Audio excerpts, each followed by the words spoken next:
Today, I have something vulnerable to share about my company, Flash Consulting. And I'm sharing this because we work with $1 to $10 million home service businesses. And our company, too, is in the $1 to $10 million range, and we're growing. And there are specifically 5 things that we're doing to grow. For example, last month, we were up 96% in revenue year over year. And I wanted to share this because I've had some conversations with clients and prospects over the past couple months.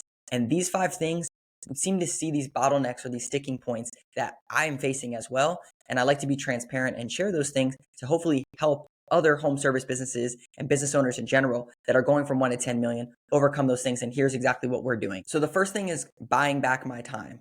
About 12 months ago, I read the book from Dan Martell called Buy Back Your Time. And in the book, he has this 5-rung replacement ladder. And I read it like 4 times and I was scared because now I need to start paying all this money to buy back my time. And I was looking at it the wrong way. I wasn't looking at it as, okay, I'm doing all these $10 tasks. I need to be focused on these $100 tasks. And I needed to hire all these people, train them, get them up and running. So about 12 months ago, I hired a director of digital marketing for our company to run all the back end stuff. And I also hired an admin person to come in. So this 5-rung replacement ladder is this. The first rung is an admin person, which, to be completely transparent, most businesses and home service businesses in particular skip this step. The admin person is someone who answers the phone, who follows up on invoices, who helps with all of the admin stuff that someone could do for $10 or $20 an hour. So an admin person 12 months ago, I hired that person to help me manage my email inbox, manage our company email inbox, just in general, doing things that I knew that I should be doing as a business owner that were just falling through the cracks. The second rung is delivery. And usually home service businesses, they hire a technician or two. Maybe the owner is still out on the truck. Let's say you're like $1 to $3 million. Usually you kind of have that flow of it. And the technician piece is good, but there also needs to be another layer in there, which for me, I was the director of digital marketing 12 months ago. Then I hired someone to run point on all the back end stuff. What I can tell you is that it freed me up so much to be able to go out and get new clients and build the brand and build more content and do podcasts and get more clients. And that's one of the reasons why we're up year over year, almost double, because it freed me up to go focus on what I'm really good at. The third rung is marketing. And this is the piece that even me included, I got stuck on because I'm a marketing guy. I have a marketing agency, literally. So I know what to do when it comes to marketing. However, I don't have the time to execute the full-on marketing strategy that I want to. So I had to actually go out and find a company to help me because B2B marketing is different than B2C marketing. We have the game plan for residential B2C home service businesses, but it's way different than B2B marketing, which is what we do. We go for, we're trying to work with other B2B partners. On top of that, the admin person that I hired was able to help me with a lot of the marketing tasks. And I obviously do some of the marketing tasks as well because I really, really like it. And I think it's one of my unique abilities. But marketing is a big piece, especially for home service businesses. They get stuck on this where the owner is the chief marketing officer, the one that has all the ideas and is trying to put all this stuff together. And they're not looking at the data. They're not doing all the things that they should be doing, right? They're not doing the email newsletters every single month. They're not building automations and follow-up sequences in their business. More importantly, they're not pulling return on ad spend reporting every single month. They're not tracking their keywords. Is this ranking? Is it not? So there's a lot of things that go into digital marketing that most of the time home service businesses are spending on cookie cutter marketing. The fourth one, and this is a big part, the fourth rung is a salesperson. And for my company, literally a couple of weeks ago, we just hired our first salesperson. And this is the $1 to $3 million trap, which is to get past 3 million, you really need to get out of all of these seats. So the salesperson is so important because as a business owner, I'm the best at sales because I literally started the thing from zero. I have the conviction. I can speak to other business owners and I know exactly what they want to say. But in order to scale, I can't be bottlenecked. Like what was happening was I literally only had, 1 or 2 days a week, maybe a couple slots to book sales meetings. And people would email in like, hey, I want to meet with you guys, but you can't meet for another week or two. Like, what should I do? And we had all this lead flow coming in that wasn't getting followed up on. We're sending out estimates weren't getting followed up on our proposals. And this is exactly what happens with home service businesses. We actually had a electrical contractor that we worked with where he wanted to get more leads and ultimately more quotes to help grow his business, but he was the salesperson. What ended up happening was we doubled the number of quotes that he did. So not just leads, we doubled the number of quotes that he did in 1 month. The problem is he still closed the exact same amount. He went from 70 to 140 quotes year over year, but he still only closed 30 of them. Why? Because you don't have the infrastructure to achieve the outcome. And a lot of times people get stuck here. And the last rung is management. This kind of leads me to the second thing that I've been focusing on a lot, which is culture. When it comes to culture, our team is all remote. We have 14 team members all over the world. And the problem is, I used to work at a home service business. I was in the trenches there, 6:30 a.m. We had 28 technicians, 4 CSRs. I was going to the CSRs, coaching them. I was in the mix. And even before then, I worked at Enterprise Rent-A-Car, running a local service business that was $1 to $3 million. I was a branch manager. I was responsible for 20 team members. I was very good at building culture in belly to belly, person to person. This was completely different because we're all remote. So here's some of the things that we've done to build culture. First, of course, people say, vision, mission, core values is all foo-foo. But I believe that core values is a part of our company. And when we're hiring people and also encouraging people to do things or holding people accountable, it's like, this is who we are. And if you're not doing this, then you're not a we. And Dave Ramsey says that a lot in EntreLeadership. If you're not doing this, then you're not a we, because this is who we are. And one thing that really helped me with this core values thing was, before I would say, well, I want us to be like this. But now we've been in business 6 years. It's like, no, this is who we are. These are our core values. This is what makes us different. It's not aspiring to do these things. This is actually who we are and the values that we stand by. And I think that's a very important thing to preach down to the company. Now, when it comes to culture with the remote team, and even when I used to work at a home service business in person, this usually fell by the wayside. And that was this. One, like every quarter, you should be having some type of a team event. Even if that's like, hey, let's just order pizza for lunch or get donuts for breakfast and everyone come in and just kind of hang out. Maybe we have some games or something like that we play. But something every single quarter where it gets everyone together, builds some camaraderie. That was missing at the home service business that I was working at, that I implemented immediately to start building the relationship between our CSR team and the technicians. The second thing is having one-to-ones every single week. So yeah, of course, it sounds like a lot, but one-to-ones every single week with goals allows for every single team member to come to you and say, hey, this is the issue that I'm having. I'm not saying you have to have one-to-ones with every single person. You should have some delegation. Usually, I think the number's around 5 to 8 people is the max that someone can do one-to-ones with and actually manage fully, or you're the bottleneck. But having one-to-ones is huge. And then the last thing I would say is setting up goals. When it comes to culture, if you don't have like a North Star, like for us, it's client count. Every single person knows how many clients we have at any given time, because that's our number one metric that we look at as a business. Are we losing clients? Are we gaining clients? And what number are we at? If you don't have that North Star number for your company, whether that's jobs booked, quotes, leads, revenue, whatever it is, like what we did was for the CSRs, we had a job count goal every single month. So we knew last year we did 500 jobs. This year, if we want to grow 10%, we need 550 jobs. So we put that in the CSR whiteboard.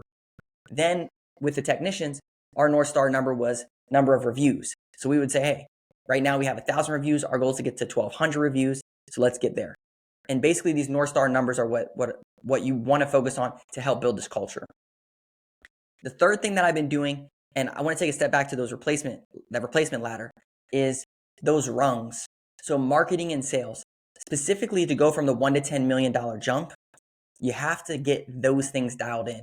First, your marketing system has to be dialed in. And it's not just like, oh, we need to hire this marketing company and they pump out all these leads. No.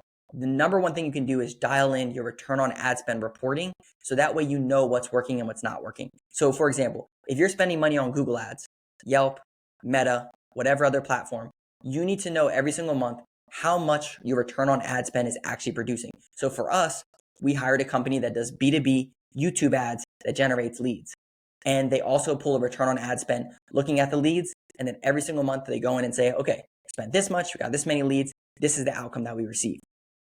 Now, if you are a home service business and you're spending money on ads and you have a company that's not inside of your CRM looking at your leads, pulling return on ad spend reporting, that's a problem. You're not going to be able to scale. Good data, good decisions. That's what takes it to scale.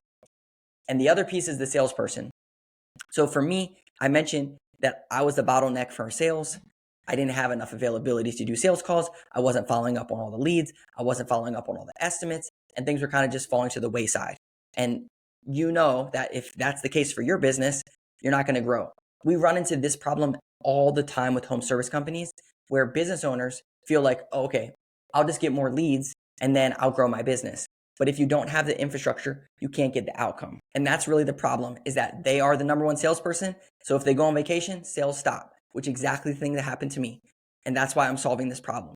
And I would highly encourage you that if you're scaling your business, you have to solve that problem. Okay, number 4, and at this point you might be like, okay, Phil, like I get what you're saying, but how do I actually hire these people and remove me as the bottleneck? Which is the exact thing that I faced as well, because I had all this stuff in my mind. I hired this director of digital marketing. How do I get them up and running? I'm hiring this salesperson. How do I get them up and running? I hire this admin person. How do I get them up and running? And what I realized was like, it's all, read a book, you listen to a YouTube video, and it sounds so practical and easy to do.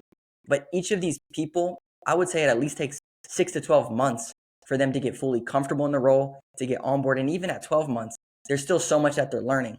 And when you're growing at 100% year over year, doubling revenue, there's a lot of moving parts and a lot of people coming on.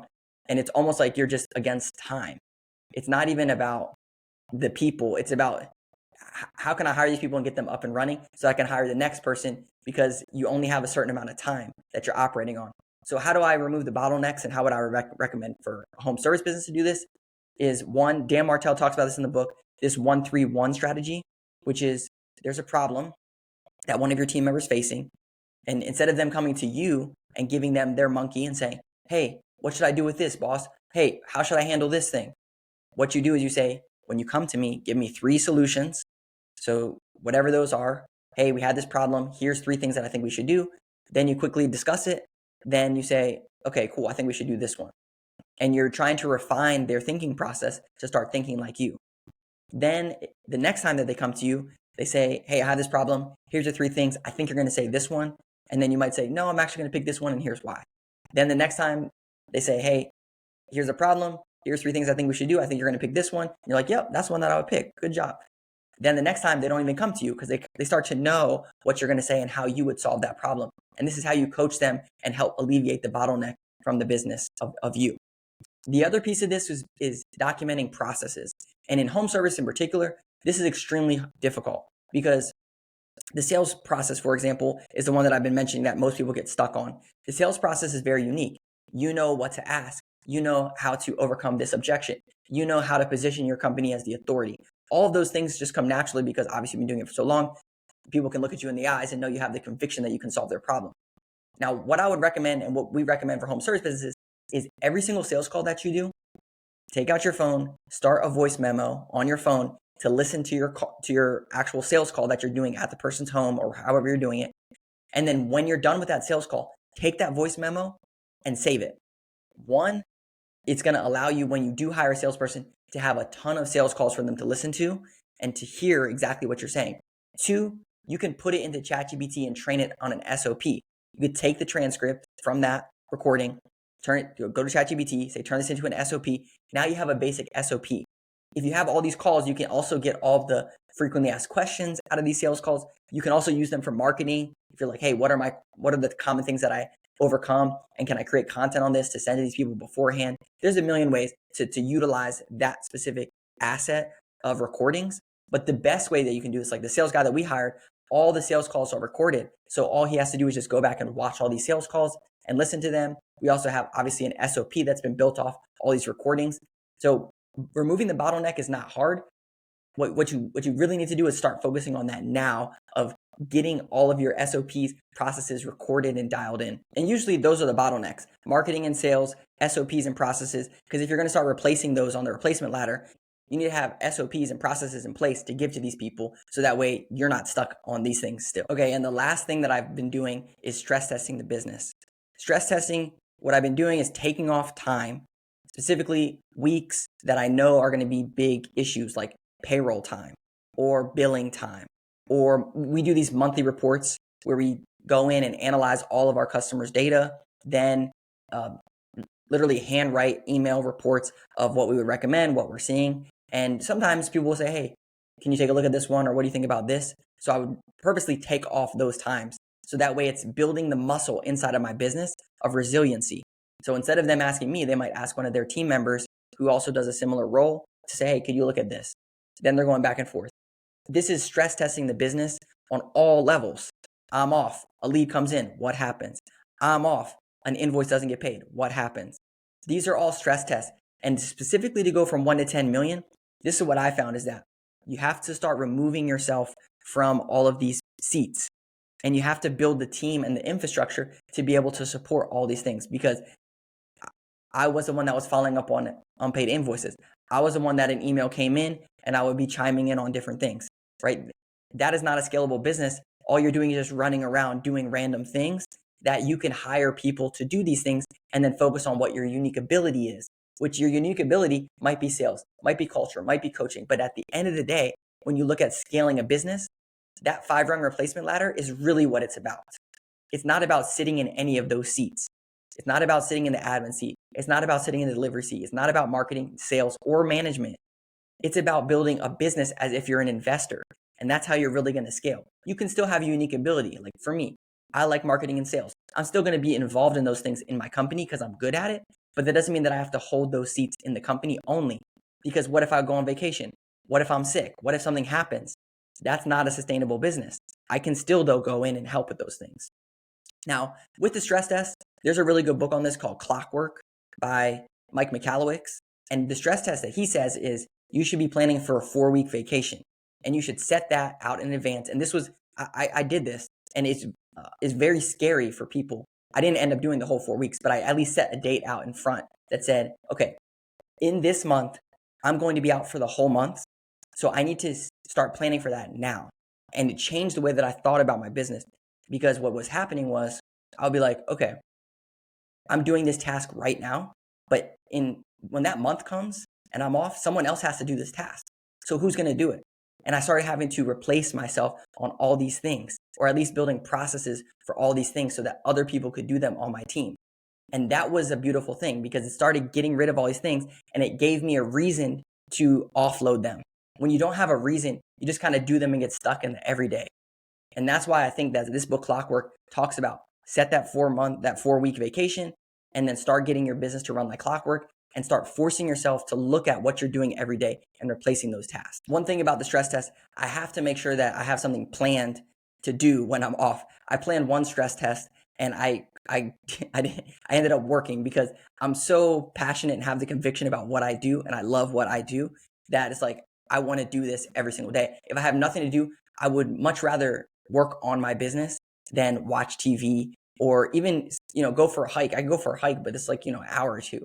I just like love what I do. So I realized I need to plan things with my wife or my family to be able to sustain that time away. So that way I'm not just like sitting on the couch, because that's not something that I would do. I would be, doing stuff, working on the business. So that's just some feedback of things that I found was like, if you're going to plan some time off to stress test, make sure that you have something to fill the time. All right. So this is a new style of video. I'm kind of sharing where I'm at. Again, we help home service businesses in 1 to 10 million fill that marketing gap, help their sales team, and help them scale. And that's exactly this position that we're in as a business. So I like to be transparent and share this, because people love to hear, hey, what are you doing in your business? How can you help us? And then just from business to business side, like, here's exactly what we're seeing. And we're all fighting kind of the same battles. And this is how I'm fighting them. And hopefully it helps you. If you have any questions or thoughts, drop a comment below, and I'll see you in the next video.